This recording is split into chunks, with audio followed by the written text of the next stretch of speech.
Pas ofenzivave dhe masakrave që ndodhen në Suarek. Një familje e një fshati, s'po di cilit bashkë fshati se ka kalu një kohë shumë e madhe, të strehum në një familje të një mësusi, shumë të nderuar këtu në Prizren, edhe djali i tyne më lajmëron qërtu e kam një familje me fëmijë të ftofun, smut. Edhe shkoj aty ishte plaku, do thënë i zoti i shtëpisë, nusja edhe fëmijët, të ftofun, temperaturë. Edhe me shërbimin tim, shkojmë për ditë, me infuzione, me se i trajtojmë gati për një javë.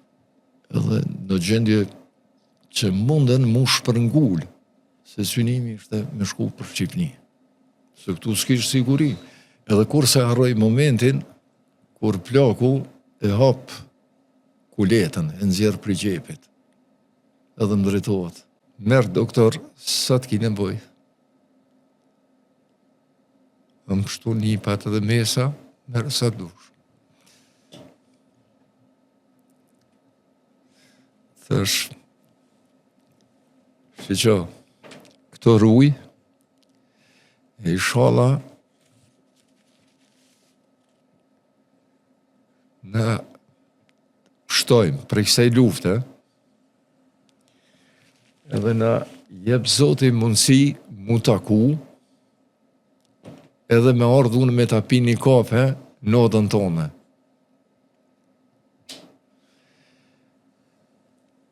Dalim prej atyt, e tash po ndërlidhna me periudën e pas luftës. Vitin 2000. Isha unë në Prishtinë, me grunë, edhe me fëmijët e mi, edhe me autobus po kthehem. Pozici i autobusit ishte dimën acar, borë, me nxi lëvizke autobusi.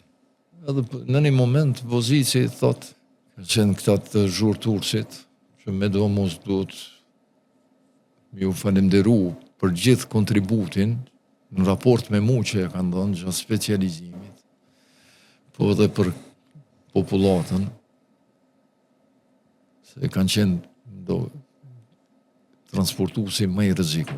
Po e flas këto, se jam dëshmitar, çfarë maltretime kam përjetu prej policisë. Në pra ato post-bloqet famkeqe që kanë qenë sidomos në Komaran. Post-bloqet, anë ndalje Suarekës, në Blac, ndulje, në shtimet, të ajo përmendurja që thojmë na i Caralevës, të qeshmet aty. Mos të flasë ma tepër, edhe tu këty, pozici thot, doktor, ta do të mesim ta në rrugë, se sun kalohet. Edhe ka pas kënaqësi më të madhe kur autobusi 70 udhëtar edhe qohet plaku me plisë të bardhë. Edhe thot, o doktor, krejt që ta që jeni në autobus keni konak të une, ti me familje edhe krejt autobusi. Unë u ktheva, tha, po më gjë, thash ju. Tha, atë kujtohet, tha që ma ki dhonë një premtim, që kur të kryet lufta në konak temin ki me pi kafen. E unë jam qaj.